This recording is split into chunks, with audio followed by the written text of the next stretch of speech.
Hello everyone, साथियों स्वागत करता हूं मैं आप सभी का न्यू सीजन एकेडमी के यूट्यूब प्लेटफॉर्म पर। दोस्तों, हम यहां पर समीक्षा सीरीज का हमने प्रारंभ किया है। जीएस के लिए भारतीय संविधान और राज्य व्यवस्था से हम टॉपिक वाइज थ्योरी और एमसीक्यूज की यहां पर क्लास कर रहे हैं। साथ ही समीक्षा सीरीज हिंदी के लिए भी आपकी चल रही है। तो आज हमारा टॉपिक होने वाला है भारतीय संविधान एवं राज्य व्यवस्था में संविधान का निर्माण और भारत की शासन प्रणाली क्या है। उससे ही रिलेटेड हम यहाँ पर बहुत सारे प्रश्न करेंगे जो आपके एआरओ एग्जाम के लिए काफी महत्वपूर्ण होने वाले हैं। तो चलिए शुरू करते हैं। संविधान का निर्माण आज का हमारा टॉपिक होने वाला है। संविधान का निर्माण।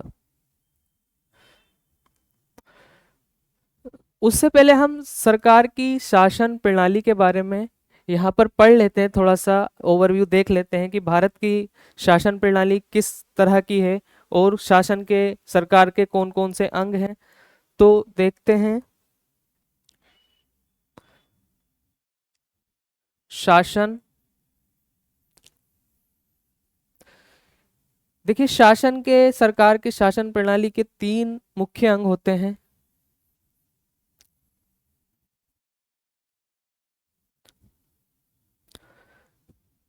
विधायिका,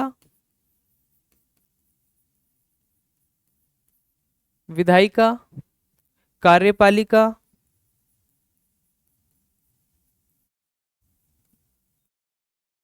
तीसरा हमारा होता है न्यायपालिका।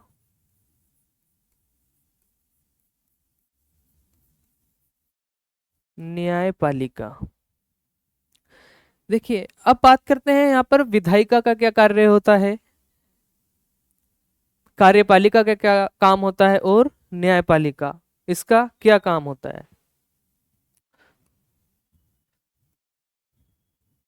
तो देश में शासन को चलाने के लिए जो कानून और विधानों का निर्माण करती है,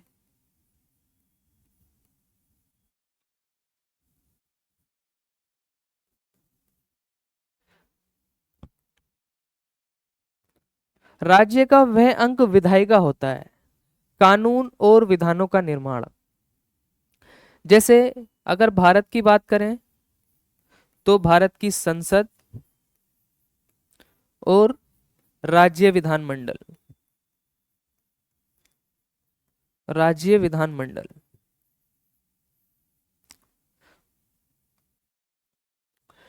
दूसरा हमारा है कार्यपालिका। कार्यपालिका का क्या कार्य होता है। कार्यपालिका जो विधायिका ने कानून और नियमों को बनाया है उसको लागू करने का कार्य होता है।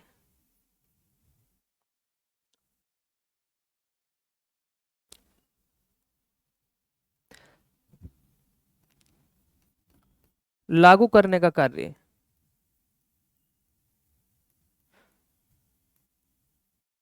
किनको लागू करने का। कानूनों और विधानों को लागू करने का कार्य है जो हमारी कार्यपालिका का होता है। अब अगर किसी भी मुद्दे पर कोई विवाद होता है तो उन विवादों का निपटारा करता है हमारा शासन का तीसरा अंग, सरकार का तीसरा अंग न्यायपालिका। तो विवादों का निपटारा, विवादों का निपटारा। और किस आधार पर विवादों का निपटारा करती है न्यायपालिका। कानूनों और नियमों के आधार पर ही, विधानों के आधार पर ही विवादों का निपटारा न्यायपालिका यहां पर करती है। अब कार्यपालिका के भी हमारे दो हिस्से होते हैं। कार्यपालिका भी दो हिस्सों में बटी हुई होती है। एक होती है राजनीतिक कार्यपालिका।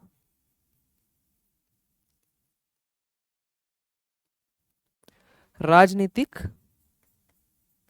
कार्यपालिका। और दूसरी होती है हमारी नौकरशाही। नौकरशाही। देखिए राजनीतिक कार्यपालिका जो होती है, इसमें मंत्री परिषद शामिल होती है। मंत्री और आपके जो विधायिका के ही अंग होते हैं भारत में, और जो आपकी नौकरशाही है इसमें होते हैं अधिकारी। अधिकारीगण।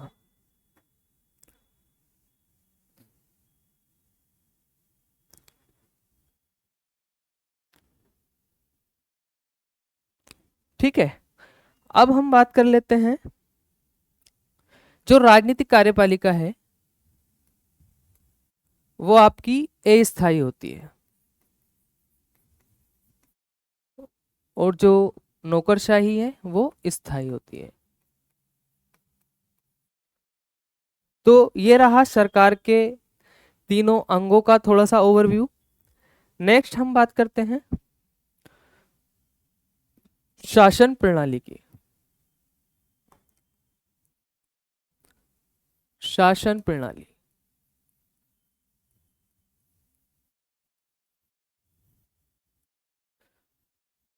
देखिए विश्व के देशों में दो प्रकार की शासन प्रणाली पाई जाती है, संसदीय शासन प्रणाली, संसदीय शासन प्रणाली, संसदीय शासन प्रणाली, या इसको संसदीय लोकतंत्र भी कहते हैं। दूसरा हमारा होता है अध्यक्षात्मक, अध्यक्षात्मक शासन व्यवस्था प्रणाली।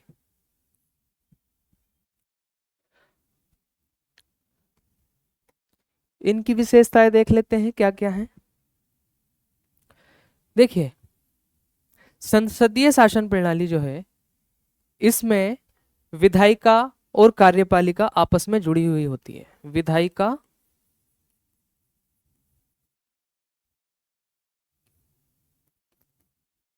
और कार्यपालिका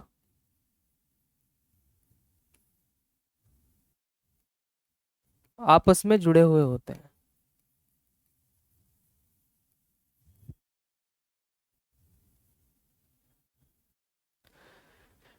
ठीक है, यानी इसका अर्थ ये होता है कि जो विधायिका के सदस्य होते हैं वो ही कार्यपालिका के, उनमें से ही कार्यपालिका के सदस्य होते हैं आपके।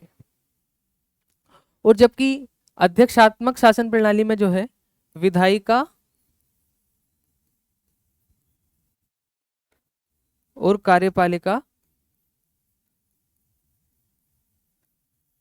पृथक होते हैं, पृथक होते हैं। इसमें नाम मात्र की कार्यपालिका, नाम मात्र की कार्यपालिका व वास्तविक कार्यपालिका में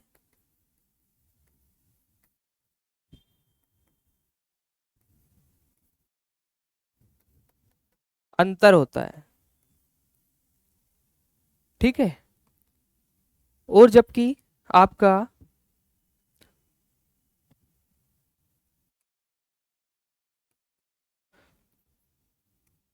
जो अध्यक्षात्मक शासन प्रणाली है या इसको राष्ट्रपतीय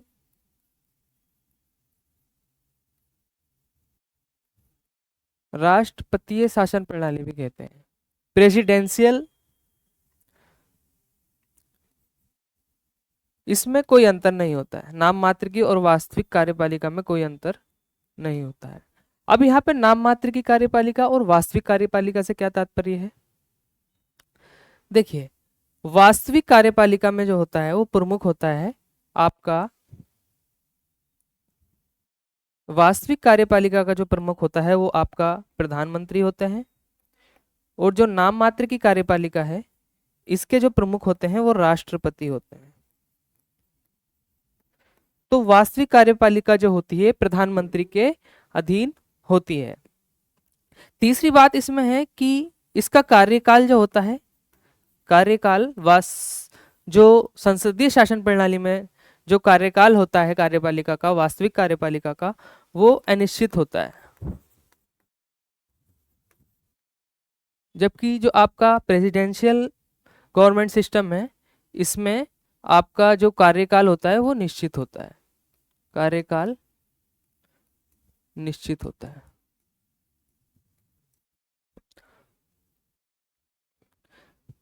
ठीक है, नेक्स्ट, संसदीय शासन प्रणाली में, संसदीय शासन प्रणाली में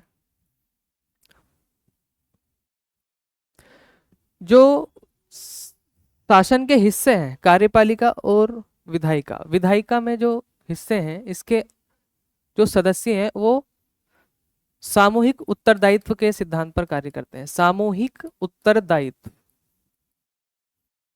सामूहिक उत्तरदायित्व। और यहाँ पर जो आपकी अध्यक्ष शासन प्रणाली है, अध्यक्ष शासन प्रणाली, इसमें उत्तरदायित्व नहीं होता है। देखिए, ये उत्तरदायित्व किसके प्रति होता है? संसद के प्रति।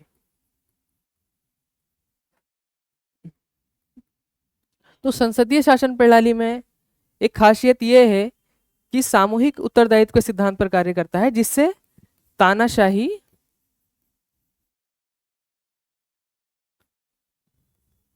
तानाशाही का खतरा नहीं रहता है।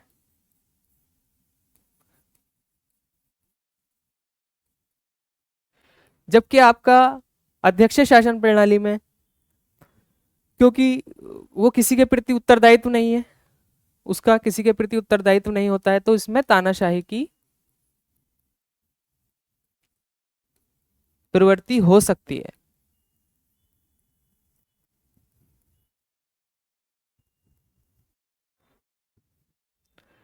ठीक है, तानाशाही की प्रवृत्ति इसमें हो सकती है।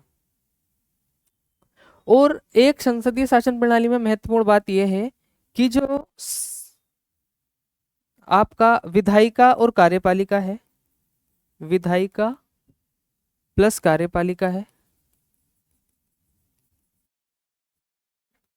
इसमें सामंजस्य बना रहता है, क्योंकि विधायिका के सदस्य ही कार्यपालिका के हिस्सा होते हैं, तो इनमें आपस में कोरिलेशन बना रहता है। जबकि अध्यक्ष शासन प्रणाली में ऐसा नहीं होता है। ठीक है, नेक्स्ट हम बात करते हैं यहाँ पे संघात्मक व्यवस्था की।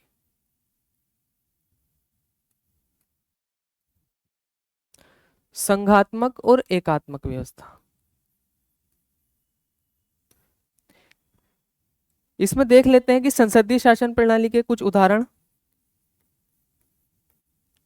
कौन कौन से हो सकते हैं। तो आपका एक उदाहरण है यहाँ पे ब्रिटेन, भारत, जबकि यहाँ पे उदाहरण क्या हो सकता है, यहाँ पे आपका यूएसए है। ठीक है, यूएसए है, ऑस्ट्रेलिया है। अब हम बात करते हैं संघात्मक और एकात्मक व्यवस्था। संघात्मक में जो केंद्र होता है, देखिए संघात्मक और एकात्मक, संघात्मक का मतलब यह है कि कई स्तरों पर सरकार जो है शासन करती है, कई स्तरों पर शासन, विभिन्न स्तर पर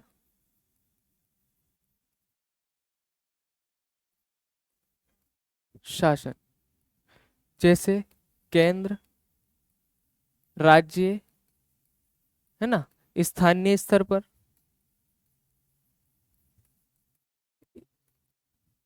जबकि एकात्मक शासन प्रणाली में यह होता है कि केंद्र का ही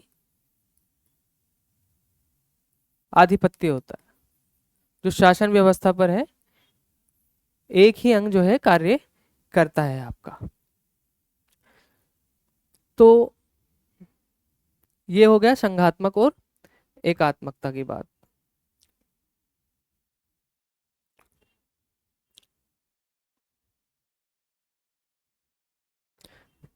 ठीक है, एकात्मकता में क्या होता है, एकल नागरिकता होती है ना, एकल नागरिकता, एकल नागरिकता है ना। और एक आता है परिसंघात्मक। परिसंघात्मक व्यवस्था में क्या होता है, ये केंद्र राज्य संबंधों के आधार पर जो है शासन प्रणाली है।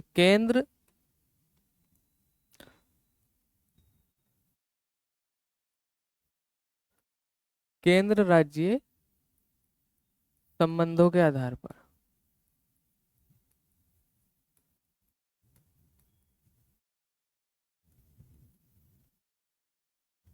ठीक है। एक होता है आपका परिसंघात्मक। परिसंघात्मक में क्या होता है कि केंद्र व राज्य अपने अपने स्तर पर शासन का संचालन करते हैं, तो उसको कहते हैं परिसंघात्मक। ठीक है।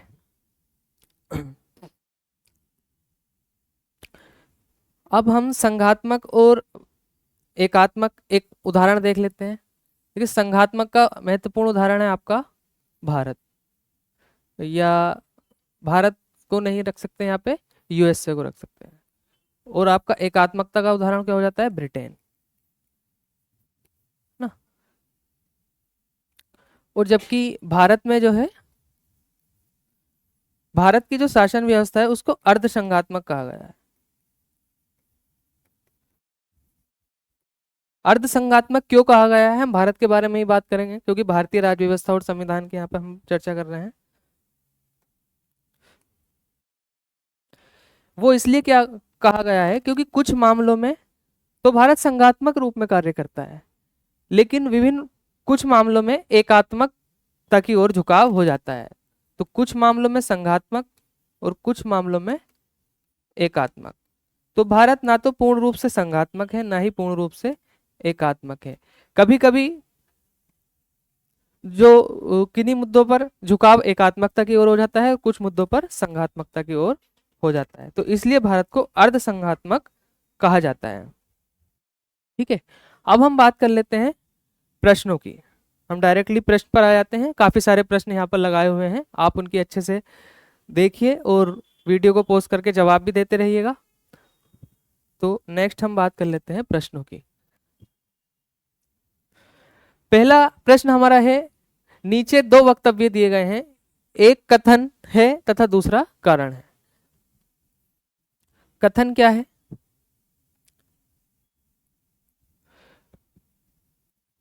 कथन हमारा है भारतीय संविधान अर्ध संघात्मक है।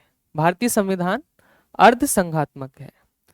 नेक्स्ट है हमारा रीजन, भारतीय संविधान ने ना तो संघात्मक भारतीय संविधान ना तो संघात्मक है और ना ही एकात्मक है, तो ये इसका कारण है। तो हम ऑप्शन देख लेते हैं। ए है हमारा, ए और आर दोनों सही है तथा आर ए की सही व्याख्या करता है। ए और आर दोनों सही है तथा ए की व्याख्या नहीं करता है आर। सी है, ए सही है तथा आर गलत है।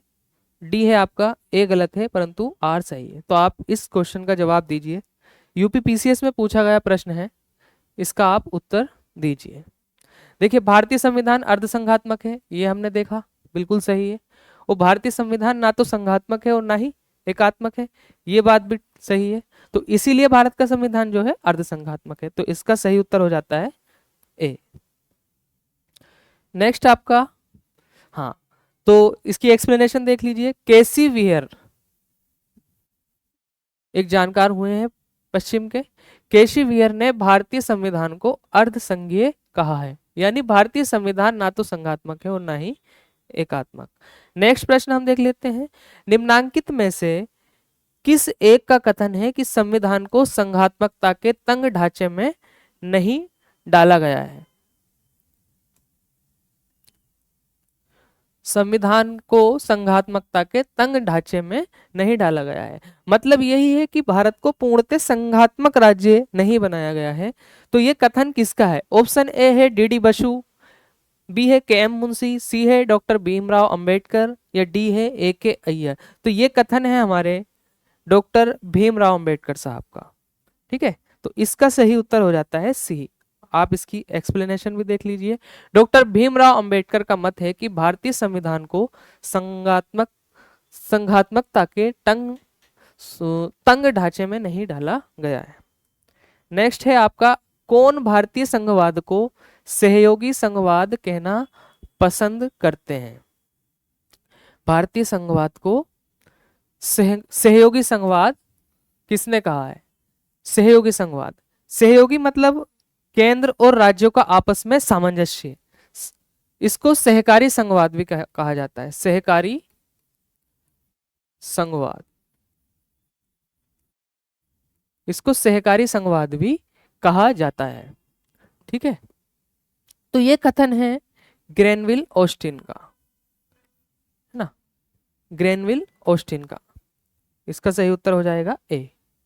केसी विहर ने भारतीय संविधान के लिए अर्धसंघीय या संघात्मक कम, अर्धसंघीय या कम संघात्मक और अधिक एकात्मक जैसी पदावली का प्रयोग किया है, जबकि ग्रेनविल ऑस्टिन ने भारतीय संविधान को सहयोगी संघवाद या सहकारी परिसंघवाद कहा है, जिसमें प्रबल केंद्रीय सरकार है। तो ठीक है, नेक्स्ट है आपका, नीचे दो वक्तव्य दिए गए हैं, एक कथन और कारण का सवाल है।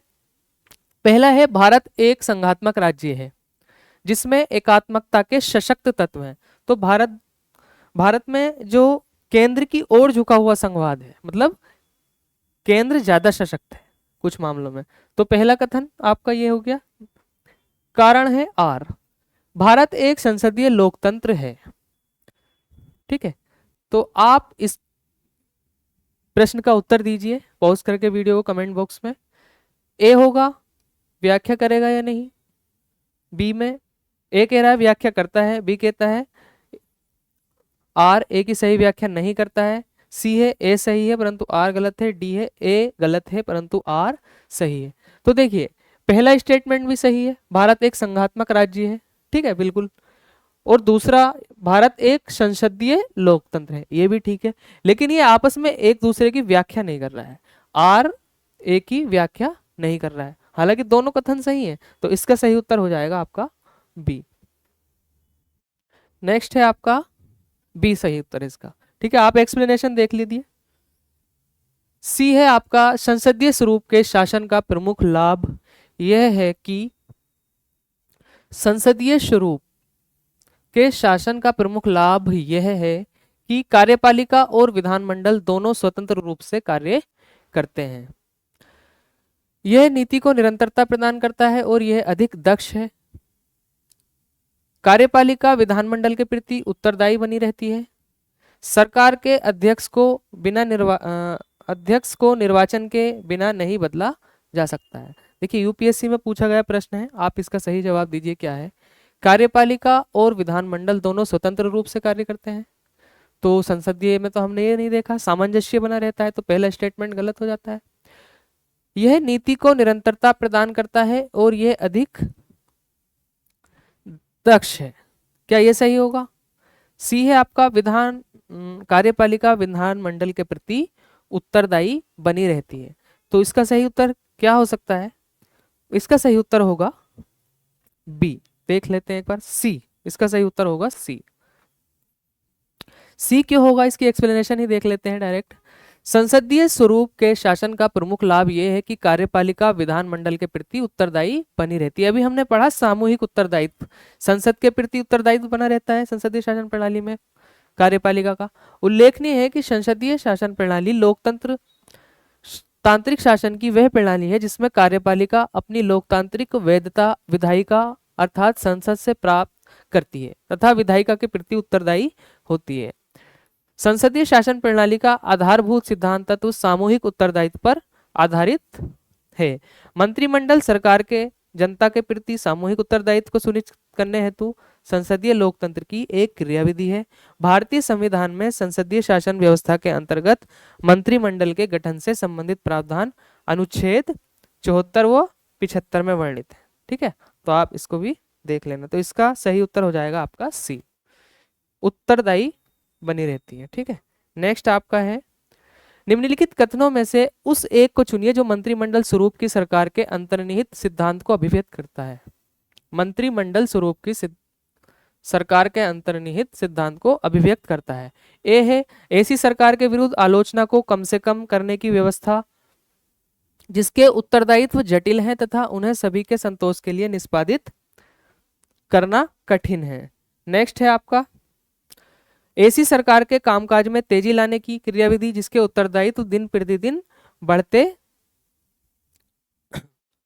जा रहे हैं। तीसरा है, सरकार के जनता के प्रति सामूहिक उत्तरदायित्व को सुनिश्चित करने के लिए संसदीय लोकतंत्र की एक क्रियाविधि। ठीक है, डी है, उस शासनाध्यक्ष के हाथों को मजबूत करने का एक साधन जिसका जनता पर नियंत्रण हसोन्मुख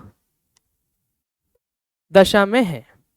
ठीक है, तो इसका क्या होगा, मंत्रिमंडलीय स्वरूप की सरकार में क्या होता है, उत्तरदायित्व की बात होती है, तो इसका सामूहिक उत्तरदायित्व की बात होती है। इसका सही उत्तर हो जाएगा आपका सी। ठीक है, देख लीजिए आप, इसका सही उत्तर हो जाएगा सी। नेक्स्ट हम बात करते हैं, आपका नेक्स्ट क्वेश्चन क्या है, कॉन्स्टिट्यूशनल गवर्नमेंट मीन्स, संवैधानिक सरकार का आशय क्या है। संवैधानिक सरकार का क्या मतलब है, ऑप्शन पढ़िए। ए है आपका, किसी राष्ट्र की परिसंघीय संरचना वाली एक प्रतिनिधि सरकार, परिसंघीय संरचना वाली प्रतिनिधि सरकार।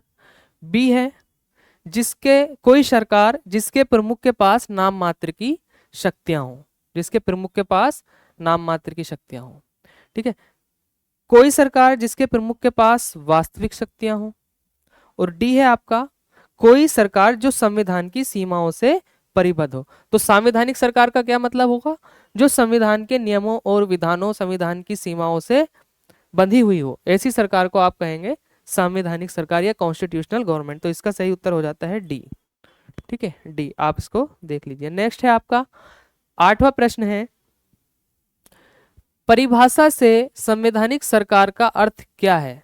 देखिए वही वाला है, परिभाषा संवैधानिक सरकार का अर्थ क्या है, विधानमंडल द्वारा सरकार, लोकप्रिय सरकार, बहुदलीय सरकार या सीमित सरकार। देखिए कल भी हमने पढ़ा था, संविधानवाद की एक संकल्पना पढ़ी थी जिसमें यह कहा गया था कि संविधानवाद वो है जहां पे मनमाना शासन ना हो, यानी कि सत्ता का सीमित शासन हो। तो लिमिटेड गवर्नमेंट क्या आ जाएगा यहाँ पे, सीमित सरकार। यहीं से आती है संविधानवाद की बात, संविधानवाद यानी मनमाना शासन ना हो, मनमाना शासन ना हो।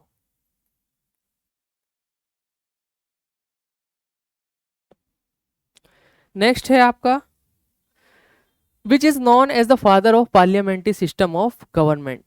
संसदीय शासन प्रणाली का जन्मदाता, संसदीय शासन प्रणाली का जन्मदाता किसे माना जाता है।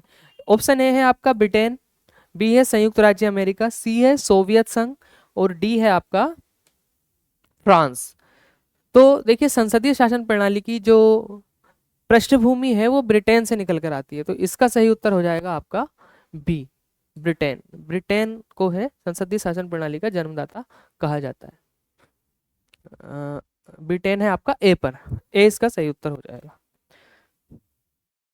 तीसरा है, नेक्स्ट क्वेश्चन है, निम्नलिखित कथनों में से कौन सा सही है। ए कथन है भारतीय संविधान अध्यक्षात्मक है। तो जब हम संसदीय शासन प्रणाली और अध्यक्षात्मक शासन प्रणाली में अंतर देख रहे तो हमने उदाहरण देखा था, और भारत का जो है वो अध्यक्षात्मक नहीं है, भारत का क्या है, संसदीय। तो ऑप्शन ए आपका कट गया। India is a virtual democracy, Bharat एक नाम मात्र का राजतंत्र है। ठीक है, सी है आपका भारत एक कुलीन तंत्र है, यहाँ पर कुलीन लोगों का भी शासन इस तरह से नहीं है। भारत एक संसदात्मक प्रजातंत्र है। तो सही उत्तर क्या हो जाएगा, डी, भारत एक संसदात्मक पार्लियामेंट्री डेमोक्रेसी है, पार्लियामेंट्री डेमोक्रेसी। ठीक है, नेक्स्ट आपका हो जाएगा क्वेश्चन, देखिए डी इसका सही उत्तर है। In a parliamentary system of the government, संसदात्मक शासन व्यवस्था में संसदात्मक शासन व्यवस्था में जुडिशियरी कंट्रोल्स एग्जीक्यूटिव, न्यायपालिका का कार्यपालिका पर नियंत्रण होता है। क्या हमने ऐसा कुछ पढ़ा? कार्यपालिका का न्यायपालिका पर नियंत्रण होता है। देखिए न्यायपालिका तो बिल्कुल स्वतंत्र होती है। न्यायपालिका, कार्यपालिका और विधायिका, इन दोनों से बिल्कुल स्वतंत्र होती है। ठीक है, तो ये वाला तो स्टेटमेंट आप देख ही लीजिए। कार्यपालिका का विधायिका पर नियंत्रण होता है और दूसरा विधायिका का कार्यपालिका पर नियंत्रण होता है। तो वीडियो को रोक करके आप इसका सही उत्तर बताइए। बताइए क्या होगा। देखिए हमने देखा था सामूहिक उत्तरदायित्व, कार्यपालिका संसद के या विधानमंडल के प्रति सामूहिक रूप से उत्तरदायित्व होती है, यानी कि विधायिका के प्रति उत्तरदायित्व होती है। विधायिका का कार्यपालिका पर नियंत्रण रहता है, तो इसका डी हो जाएगा सही उत्तर। ठीक है, नेक्स्ट आपका है असर्शन रीजनिंग वाला क्वेश्चन है। नीचे दो कथन दिए गए हैं, इनमें से अभिकथन ए तथा दूसरा कारण है। पहला क्या है? राज्य की कार्यपालिका शक्ति का प्रयोग संसद के कानूनों का अनुपालन सुनिश्चित करने हेतु होता है। ठीक है, और कारण है आपका, कारण है अपनी कार्यपालिका शक्तियों का प्रयोग भारत सरकार राज्यों को आवश्यक निर्देश दे सकती है। अपनी कार्यपालिका शक्तियों का प्रयोग करके भारत सरकार राज्यों को आवश्यक निर्देश दे सकती है। तो आप इसमें बताइए सही उत्तर क्या होगा। देखिए राज्य की कार्यपालिका शक्ति का प्रयोग संसद के कानूनों का अनुपालन सुनिश्चित करने के लिए होता है, तो बिल्कुल ठीक स्टेटमेंट है। अपनी कार्यपालिका शक्ति का प्रयोग करके भारत सरकार राज्यों को आवश्यक निर्देश दे सकती है, तो ये भी कथन है। दोनों कथन सही है, दोनों कथन सही है और आपका ये इसकी व्याख्या भी करता है, तो सही उत्तर हो जाएगा ए। नेक्स्ट है आपका, जल्दी से देख लीजिए ए। ठीक है, भारत में राजनीतिक व्यवस्था के मूलभूत लक्षण क्या हैं? ए ऑप्शन है ये एक लोकतांत्रिक गणतंत्र है, बी है इसमें संसदात्मक रूप की सरकार है, सी है सर्वोच्च सत्ता भारत की जनता में निहित है, और डी है आपका या फोर्थ स्टेटमेंट है यह एक एकीकृत शक्ति का प्रावधान करती है।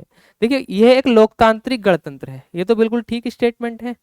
दूसरा इसमें संसदात्मक रूप की सरकार है, ये भी बिल्कुल ठीक है आपका, पहला और दूसरा सही है ना।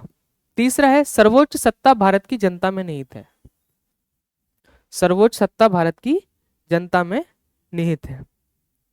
देखिए कल हमने प्रस्तावना जब पढ़ी थी भारतीय संविधान के उद्देश्य का, तो उसमें देखा था वो शुरू होती है हम भारत के लोग से, यानी कि भारत की सर्वोच्च सत्ता जो है वो जनता में निहित है, तो ये भी ठीक है। नेक्स्ट हो जाएगा आपका यह एक एकीकृत शक्ति का प्रावधान करती है, तो क्या भारत का जो शासन प्रणाली है वो एकीकृत शक्ति पर आधारित है?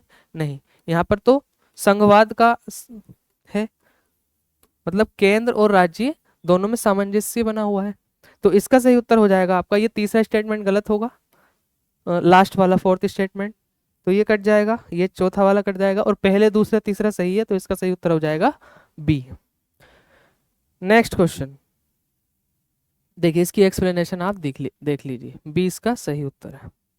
नेक्स्ट है उस देश में आनुपातिक प्रतिनिधित्व आवश्यक नहीं है जहां, उस देश में आनुपातिक प्रतिनिधित्व आवश्यक नहीं है जहां कोई आरक्षित निर्वाचन क्षेत्र नहीं है, द्विदलीय प्रणाली विकसित हुई है, पहला आए सब ले जाए यानी first pass the post system है, राष्ट्रपति और संसदीय शासन, राष्ट्रपति और संसदीय शासन प्रणाली की सम्मिश्रण है।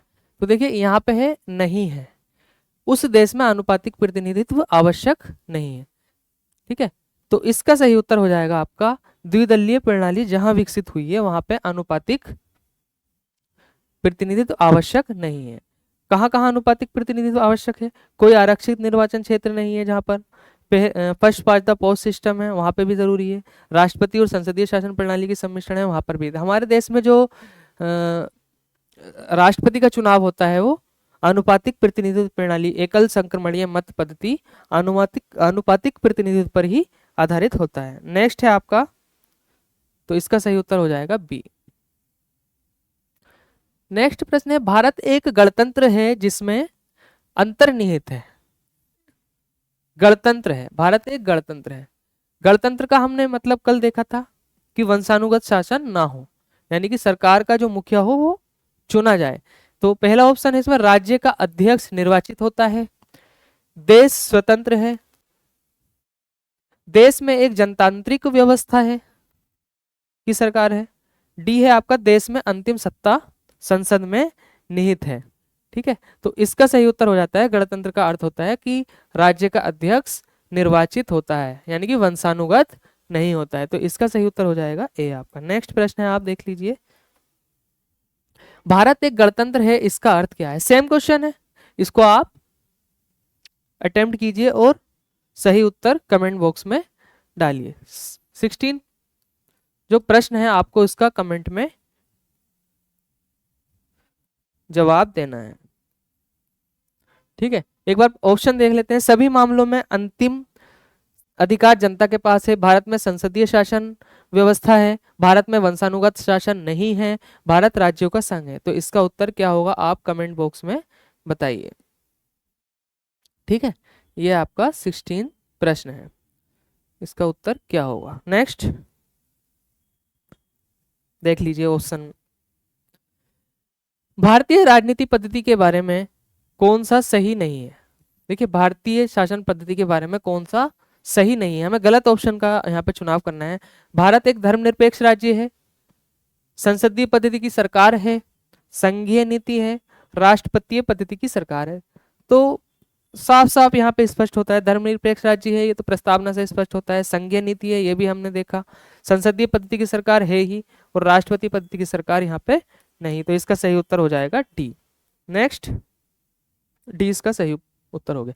संसदीय व्यवस्था के अंतर्गत विधानमंडल के मंच पर किसी मंत्री के प्रस्ताव के पराजित हो जाने की दशा में क्या है? देखिए, एक अलग क्वेश्चन है, इसके ऑप्शन देख लेते हैं। यानी कि संसद में अगर कोई मंत्री किसी मंत्री का प्रस्ताव अगर फेल हो गया है ना, फेल हो गया है, तो उसका अर्थ क्या है? सरकार एक साधारण अविश्वास प्रस्ताव की प्रतीक्षा करती है। प्रधानमंत्री द्वारा संबंधित मंत्री को डांटा जाता है। मंत्री को त्यागपत्र देने के लिए बाध्य किया जाता है। संपूर्ण मंत्रिपरिषद त्यागपत्र दे देती है।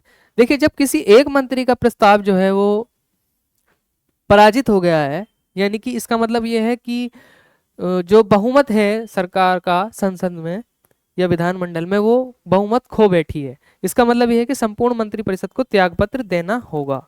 नेक्स्ट, हाँ, संसदीय व्यवस्था के अंतर्गत विधानमंडल में किसी मंत्री के प्रस्ताव के पारित ना होने का अर्थ है कि मंत्रिपरिषद लोकसभा में विश्वास या बहुमत खो चुकी है तथा संपूर्ण मंत्रिपरिषद को त्यागपत्र देना होगा। नेक्स्ट आपका है, संसदात्मक शासन में वैधानिक संप्रभु कौन होता है? संसदात्मक शासन में वैधानिक संप्रभु कौन होता है? संसदात्मक शासन में वैधानिक संप्रभु कौन होता है? प्रधानमंत्री, संसद, राष्ट्रपति या सर्वोच्च न्यायालय? देखिए, विधान का निर्माण कहाँ होता है? संसदीय शासन व्यवस्था में, संसद में होता है। तो वैधानिक संप्रभु कौन हो गया है यहाँ पर? संसद। तो इसका सही उत्तर बी हो जाएगा। नेक्स्ट है, संसदीय शासन में सामान्यतः संसद को संप्रभु माना जाता है। ये इसका एक्सप्लेनेशन है, आप देख लीजिए। 20 प्रश्न है, संसदात्मक सरकार निम्नांकित में से किसके अभाव में कार्य नहीं कर सकती है? संसदात्मक सरकार किसके अभाव में कार्य नहीं कर सकती है? देखिए, लिखित संविधान के अभाव में, स्वतंत्र न्यायपालिका, राजनीतिक दल, कठोर संविधान। तो देखिए, संसदात्मक जो शासन प्रणाली है वहां पर अगर राजनीतिक दल ना हो, क्योंकि कई राजनीतिक दलों से मुखिया चुनकर आते हैं, राजनीतिक दल अगर ना हो तो आपकी सरकार कार्य नहीं कर सकती। तो इसका सही उत्तर हो जाएगा सी। नेक्स्ट है, देख लीजिए इसका, मंत्रिपरिषदीय व्यवस्था की सरकार में शक्ति कार्यपालिका में केंद्रित हो जाती है, क्योंकि मंत्रिपरिषदीय व्यवस्था की सरकार में शक्ति कार्यपालिका में केंद्रित हो जाती है। क्यों हो जाती है? पहला स्टेटमेंट है संसदीय नियंत्रण विरला ही प्रभावशाली होता है। संसदीय नियंत्रण विरला ही मतलब बहुत रेयरली प्रभावशाली होता है। क्या ऐसा है? नेक्स्ट हम देखेंगे मंत्रिपरिषद में केवल बहुमत दल के ही सदस्य होते हैं। मंत्रिपरिषद में केवल बहुमत दल के ही सदस्य होते हैं। तीसरा, मंत्रिपरिषद की नियुक्ति राज्य अध्यक्ष द्वारा की जाती है।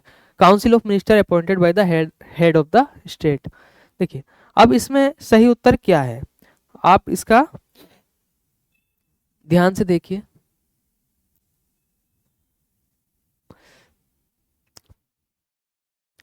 मंत्रिपरिषदीय व्यवस्था की सरकार में शक्ति कार्यपालिका में केंद्रित हो जाती है क्योंकि संसदीय नियंत्रण विरला ही प्रभावशाली होता है। ऐसा है क्या? Parliamentary control is rarely effective. ठीक है, हाँ तो ऐसा है। नेक्स्ट है आपका only the members of majority party. ये भी बिल्कुल ठीक है। जो बहुमत दल की बहुमत दल होता है, बहुमत प्राप्त दल होता है, उसी के जो सदस्य होते हैं वो आपस में मंत्री बनते हैं। ठीक है, और तीसरा स्टेटमेंट है यहाँ पे मंत्रिपरिषद की नियुक्ति राज्याध्यक्ष द्वारा की जाती है। देखिए मंत्रिपरिषद की नियुक्ति जो है राज्याध्यक्ष द्वारा नहीं की जाती है, वो प्रधानमंत्री द्वारा की जाती है। और राज्याध्यक्ष कौन होता है? राष्ट्रपति होता है। ठीक है, तो इसका सही उत्तर हो जाएगा 1 और 2 दोनों। इसका व्याख्या देख लेते हैं। संसदीय शासन व्यवस्था में कार्यपालिका और व्यवस्थापिका का सम्मिलन होता है, अर्थात व्यवस्थापिका के सदस्य ही कार्यपालिका का निर्माण करते हैं।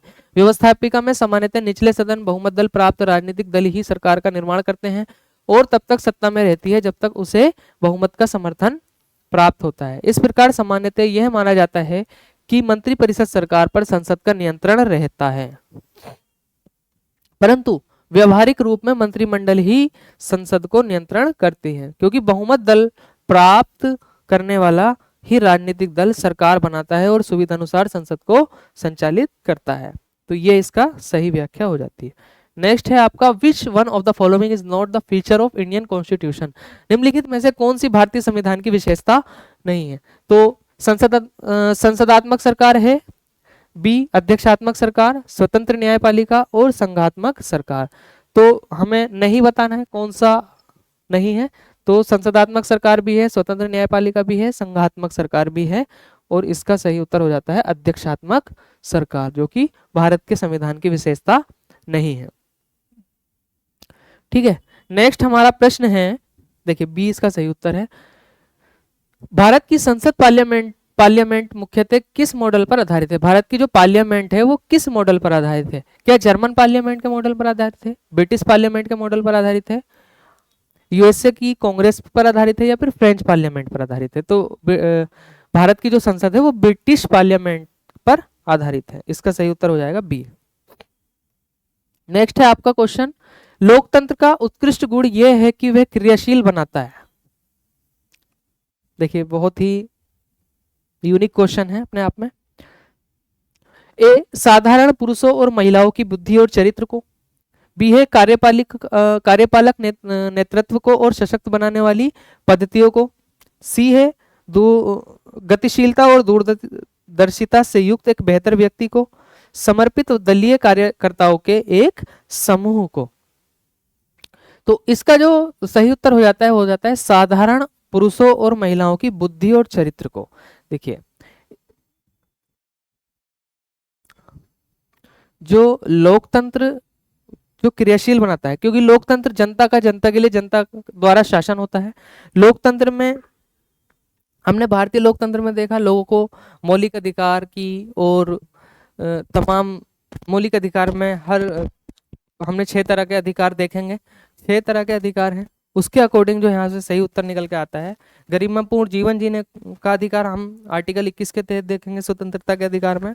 तो वहां से ही ये आता है कि साधारण पुरुषों और सामूहिक महिलाओं की बुद्धि और चरित्र को ये क्या करता है, क्रियाशील बनाता है। इसकी एक्सप्लेनेशन एक बार देखेंगे जरूर।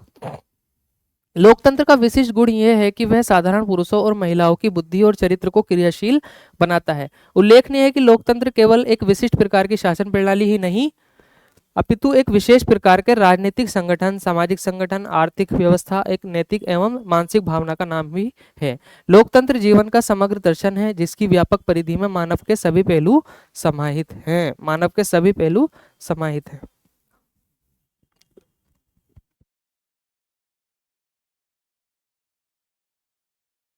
नेक्स्ट क्वेश्चन है आपका, राष्ट्रपति प्रणाली के बारे में निम्नलिखित में से कौन सा सही है? राष्ट्रपति प्रणाली के बारे में निम्नलिखित में से कौन सा सही? शासनाध्यक्ष राज्याध्यक्ष भी होता है, कार्यपालिका विधायी कार्यों का को वीटो कर सकती है। ठीक है, तो इसका सही उत्तर कौन सा हो जाता है आपका? इसका सही उत्तर देखिए, शासन अध्यक्ष जो होता है वो राज्य का अध्यक्ष भी होता है। बिल्कुल ठीक है, क्योंकि संसदीय शासन प्रणाली में ऐसा नहीं होता है। संसदीय शासन प्रणाली में शासन का अध्यक्ष कौन होता है? प्रधानमंत्री। और राज्य का अध्यक्ष कौन होता है? राष्ट्रपति। लेकिन यहां पे बात चल रही है अध्यक्षात्मक शासन प्रणाली की, राष्ट्रपति प्रणाली की। तो इसमें क्या होता है? शासन अध्यक्ष और राज्य अध्यक्ष एक ही होता है। तो ये स्टेटमेंट ठीक है। नेक्स्ट है, कार्यपालिका विधायी कार्यों को वीटो कर सकती है। तो कार्यपालिका जो है विधायी कार्यों को वीटो कर सकती है, ये भी इसका ठीक है। तो इसका सही उत्तर हो जाएगा आपका, सही उत्तर हो जाएगा, दोनों सही हैं, तो इसका सही उत्तर हो जाएगा आपका सी। देख लेते हैं, राष्ट्रपति प्रणाली में कार्यपालिका का प्रमुख राज्य का भी प्रमुख होता है। राष्ट्रपति प्रणाली में कार्यपालिका और विधायिका एक दूसरे से स्वतंत्र रहते हैं। सरकार के तीनों अंग कार्यपालिका, विधायिका और न्यायपालिका परस्पर एक दूसरे पर अंकुश रखते हैं। जैसे अमेरिका की राष्ट्रपति प्रणाली में कार्यकारी अधिकारी वीटो का प्रयोग करते हुए विधायी कार्यों को रोक सकता है और बाद में कानून निर्माता के बहुमत से वीटो को रद्द भी किया जा सकता है। ठीक है, नेक्स्ट आपका हो जाएगा, in constitutional system which institution is regarded as balancing cycle of the constitution. संघीय व्यवस्था में किस संस्था को संविधान का संतुलन चक्र माना जाता है? क्या विधायिका है, क्या कार्यपालिका है, न्यायपालिका है या प्रेस है? तो देखिए, विधायिका और कार्यपालिका यदि संविधान के नियमों और विधानों का उल्लंघन करते हैं या अपनी सीमा के पार जाते हैं तो न्यायपालिका बैठा हुआ है। न्यायपालिका क्या करता है? विवादों का निपटारा करता है, और यदि वो अतिक्रमण कर रहे हैं अपने अधिकारों का तो उन पर भी नजर रखता है। तो संविधान का संतुलन चक्र किसे कहा गया है? बैलेंसिंग साइकिल जुडिशियरी को, न्यायपालिका को। तो नेक्स्ट हमारा देखिए सी, इसकी व्याख्या पढ़ लीजिए।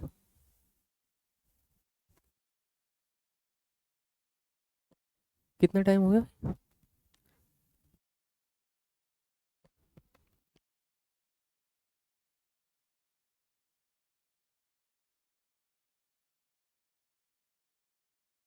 ठीक है, देखिए इसका देख लेते हैं। संघीय शासन उस शासन को कहते हैं कि जिसमें राज्य की शक्ति केंद्रीय सरकार और प्रांतीय सरकार के बीच बटी होती है। संघीय शासन की एक प्रमुख विशेषता उच्चतम न्यायालय का होना है।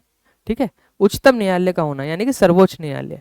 यह न्यायालय उन वाद विवादों का निर्णय करता है जो समय समय पर केंद्र व प्रांतीय सरकारों के बीच उत्पन्न होते हैं। उच्चतम न्यायालय उन कानूनों को भी अवैध घोषित कर सकता है जो व्यवस्थापिका द्वारा संविधान विरुद्ध बनाए गए हों, यानी कि संविधान के नियमों का उल्लंघन करके अगर कोई कानून व्यवस्थापिका ने विधायिका ने बना दिया है तो उस पर भी सर्वोच्च न्यायालय की नजर रहती है। इस प्रकार उच्चतम न्यायालय संविधान के संरक्षक के रूप में कार्य करता है। ध्यातव्य है कि एक पॉइंट और है, संघीय व्यवस्था में न्यायपालिका को संविधान का संतुलन चक्र कहा गया है ना। नेक्स्ट है आपका, किसने भारत के संविधान को सशक्त केंद्रीकरण की प्रवृत्ति रखने वाला एक संघात्मक संघ शासन कहा है? किसने संविधान को सशक्त केंद्रीकरण की प्रवृत्ति रखने वाला एक संघ शासन की संज्ञा दी है? देखिए, पहला ऑप्शन है फाइनर, दूसरा है आपका जेनिंग्स, तीसरा है वियर या स्ट्रॉन्ग। तो आइवर जेनिंग्स इसका सही उत्तर हो जाता है, आइवर जेनिंग्स। ठीक है, देख लेते हैं। आइवर जेनिंग्स ने भारतीय संविधान को सशक्त केंद्रीकरण की प्रवृत्ति रखने वाला संघ शासन की संज्ञा दी है। ठीक है, नेक्स्ट है आपका, भारतीय संविधान में किस प्रकार की संघीय व्यवस्था का प्रावधान है? एकात्मकता की ओर झुका हुआ संघात्मक, अर्ध संघात्मक, एकात्मक या सहयोगी संघवाद? भारतीय संविधान में किस प्रकार की संघीय व्यवस्था का, अब देखिए इसमें मतलब हमें मोस्ट अप्रोप्रिएट आंसर लगाना है, तो इसमें हम क्या लगा सकते हैं। देखिए वैसे तो भारतीय संविधान की जो व्यवस्था है, भारत की शासन व्यवस्था है, उसको अर्धसंघात्मक भी कहा है कुछ लोगों ने सहयोगी संघवाद भी कहा है, लेकिन वास्तव में क्या है, वास्तविक रूप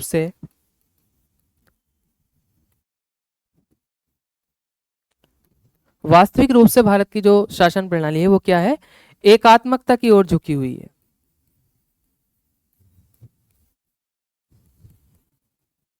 एकात्मकता की ओर झुकी हुई। क्योंकि भारत के जो विदेश मामले हैं, ठीक है, अंतर्राष्ट्रीय संबंधों से संबंधित जो मामले हैं वो केंद्र के हाथ में होते हैं, और जब देश में आपातकाल लगता है तो जब केंद्र जो है सशक्त हो जाता है ना।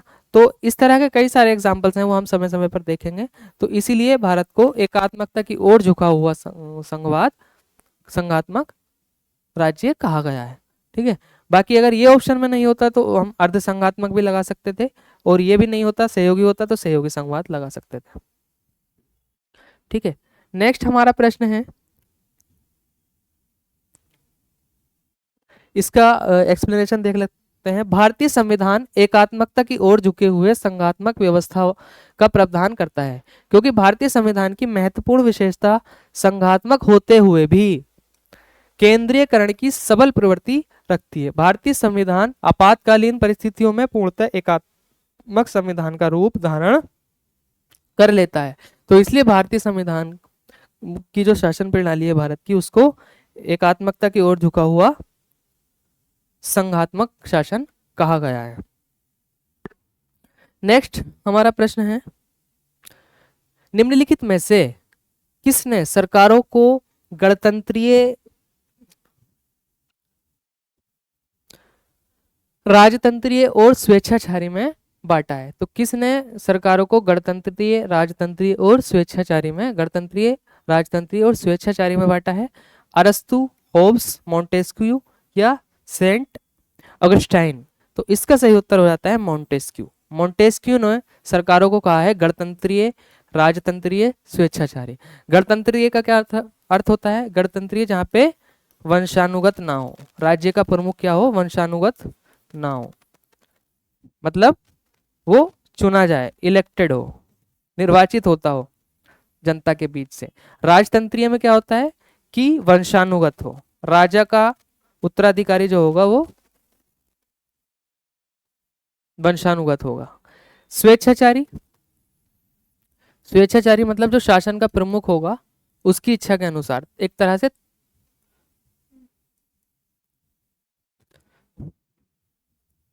शासन के प्रमुख की इच्छा के अनुसार, यानी कि एक तरह से तानाशाही शासन जो होगा वो स्वेच्छाचारी होगा, ठीक है। तो यहाँ पर हम फ्रांस के एक राजनीतिक विचारक मोंटेस्क्यू ने सरकार को गणतंत्रीय, राजतंत्रीय और स्वेच्छाचारी में बांटा है।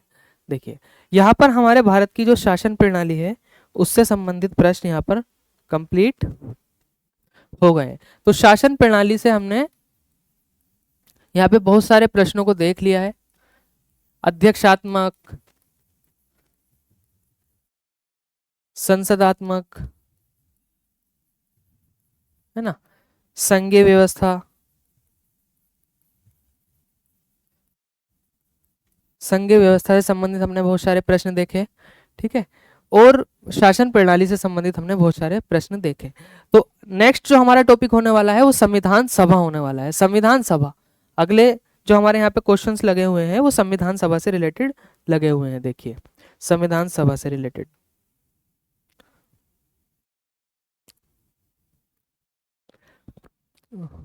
तो हम संविधान निर्माण जो है उसको देखेंगे। संविधान का निर्माण किसने किया? संविधान सभा ने। संविधान सभा ने कब कब संविधान सभा के निर्माण की मांग हुई, क्या इसका पृष्ठभूमि है, इन सबको जानेंगे। और अंततः भारत की संविधान सभा का गठन हुआ।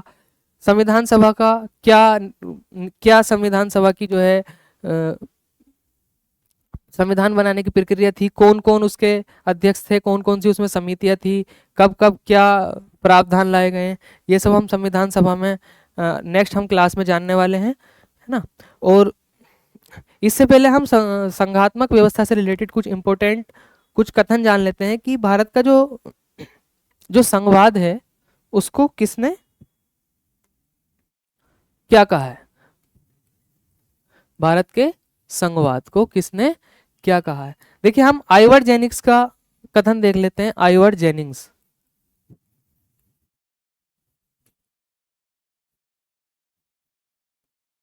आइवर जेनिंग्स ने कहा है एकात्मक लक्षणों वाला संघ, एकात्मक लक्षणों वाला संघ, ठीक है। दूसरे हमारे हैं मॉरिस जोन्स, मॉरिस जोन्स, इन्होंने कहा है सौदेबाजी का संघवाद, बार्गेनिंग फेडरलिज्म, सौदेबाजी का संघवाद, सौदेबाजी का संघवाद।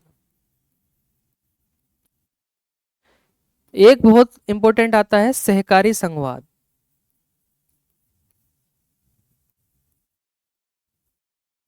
सहकारी संघवाद को अभी हमने देखा था। और क्या कहा जाता है,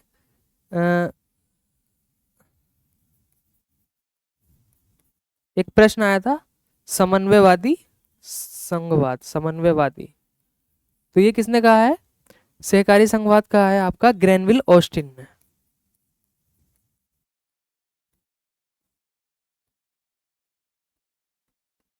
ग्रेनविल ऑस्टिन ने, ठीक है। और भारत को पूरी तरह संघीय किसने बताया है, पॉल एप्पलबी,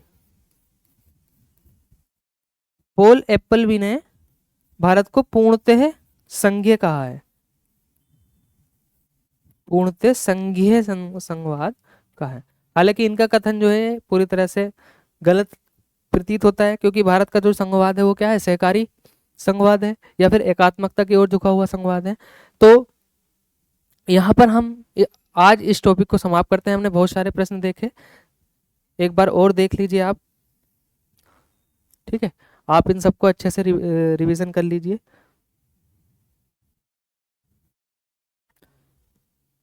इसी पैटर्न पर आधारित क्वेश्चंस एग्जाम में आने वाले हैं, ठीक है। आरओ का एग्जाम आपका लगा हुआ है, अच्छे से तैयारी करते रहिए, ठीक है। तो ये समीक्षा सीरीज की आज दूसरी क्लास थी, समीक्षा सीरीज की, ठीक है। समीक्षा सीरीज में मैं आपको जीएस के टॉपिक्स कवर करा रहा हूँ, ठीक है। टॉपिक्स के साथ साथ बहुत सारे हम एमसीक्यूज कर रहे हैं यहाँ पे, ठीक है। और दूसरा आपको मैडम हिंदी पढ़ा रही हैं, ठीक है।